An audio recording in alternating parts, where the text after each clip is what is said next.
In de rin van de dag verschijnen er heel iets meer scootjes op de Pikmar bij Grauw. Bemanningsleden binnen dwaalden maar de laatste tarriedings, want morgen barst de strijd los. In de haven treffen we Pieter Brouwer, skipper van het Jereveenster scootje en de winnaar van Vlienie hier.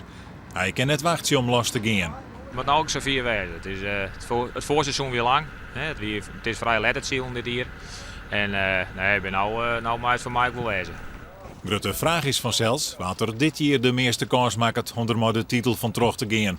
Nevens Brouwer zit het al jaar dicht bij elkaar. Ik denk dat we wel het 1 is 2, maar ik denk dat we wel zo'n concurrent hebben. En misschien wel 8. Ik bedoel, ik kan wel namen beginnen te nemen. Maar dat weten ze zelf ook wel. Maar er ben gewoon heel veel skippen die gewoon gigantisch snel binnen.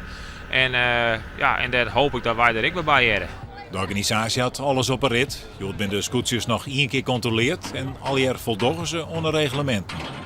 Wij hebben het heel goed onder controle, maar we blijven waakzaam. Iedere skipper die wil graag optimaal presteren en daar worden de grenzen wel opzocht. Ik kan net constateren dat we die grenzen oergaan, maar we rennen wel naar grenzen toe. Dus ik zou het binnen verschillende dingen waarvan we zitten van goed, daar besteden we toch Nijtsielen daar meer aandacht aan. De deelnemers hadden de zaken dus goed voor elkaar. Maar ik hoor het publiek is al goed nice te melden, nevens de SKS. De tal op onze website die is groot. Dus ik denk toch dat we dit hier weer een hele hoop bezoekers voor kennen. En het wordt een machtig mooi spektakel. Voor de mensen die het net ontmoen wachtje kennen, er is nou ook een applicatie voor de iPhone maken. Dat allerhande informatie over het kampioenschap op te vinden is.